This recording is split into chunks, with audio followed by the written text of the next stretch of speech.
Marvel's Superhero Squad Online. This is a massive multiplayer online-ish free-to-play game you can play directly in your browser. This is based around the Marvel Kids universe and is aimed at a younger audience. As a free-to-play game, it starts you off with a few unlocked starter characters: the Hulk, Black Widow, Iron Man, and Spiderman. And this thing has an absurd amount of other characters for you to unlock, and new ones still being added. You have an experience system for getting levels, hit points, and unlocking new powers for your heroes. It's not an overly complex system, but sometimes that's a good thing.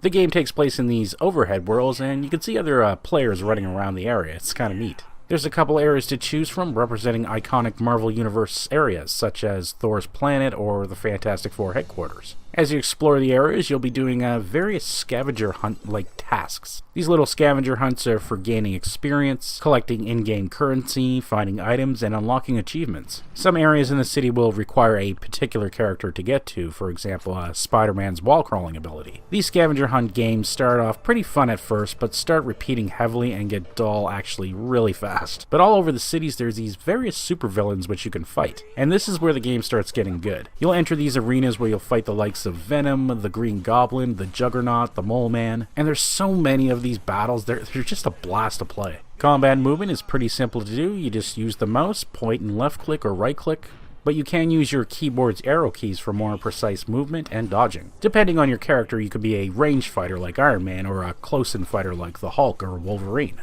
You have a variety of attacks, most of them require a build-up of power. The more you fight, the more your power meter goes up. You then can use these to unleash high damaging moves and even a super special move. It's a very simple and enjoyable combat system. Now, the better you perform in a battle, the more booty you're gonna get. More money, more XP, more special items. The game actually rewards good playing, which is really good to see. Now, if you die a lot in battle, you'll get less booty, but even if you suck a little, you still get something kind of like a participation prize, I guess. It's alright. Where this game really shines, though, is its missions. These are full levels with various difficulties and lengths, and you'll be able to play with other players cooperatively. Not only is it action-packed, but some of the concepts they come up with, sometimes from the Marvel Universe lore, are quite entertaining. And there's just so many missions. The huge amount of content in this game is just almost unbelievable. But you do need to buy these missions. And so let's talk about the currency and in-game purchases. Now, as a free-to-play game, I don't think they're too mean here. Almost all the content in the game you can get to without actually paying real money. The thing is, you gotta grind a very long time for it. Now, I figured you can probably earn maybe 250 currency an hour, and just take that as a guess, something like that.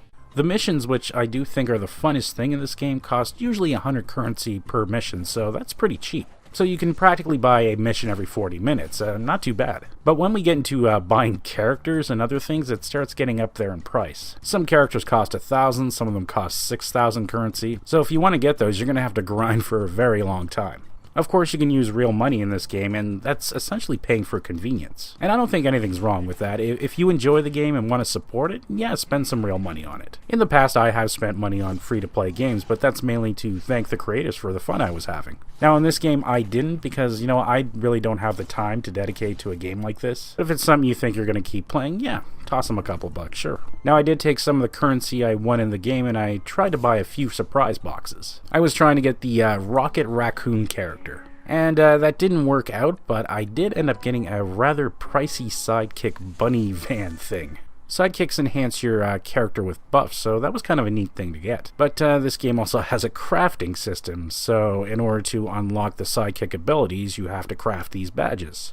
And to get the materials for crafting, you have to buy them or go on scavenger hunts or fight bosses. So there's a lot of stuff in this game. You even got your own little superhero pad to decorate. It's great they put all this stuff in there, but there's so many things that tempt you to spend cash. But I can't blame them, it's a free-to-play game. If you're willing to grind for it, it's fine, or pay real money for convenience. It's your choice. I think that's really fair. Now, the game does have a few problems. Even though it's browser-based, there is some files to download, so be aware of that. There's these long loading times, which are frustrating. And of course, you're going to get lag now and again. Another problem is when you're on a mission with some other players, members can take a while to spawn in. But these problems don't happen too often, so it's not so bad. There also seems to be a lack of recommendation on what level you should be to go on a mission. Should I be a level 5 or a level 15 to go on this mission? I really didn't see the info, but I might have missed it, so I'm not too sure about that.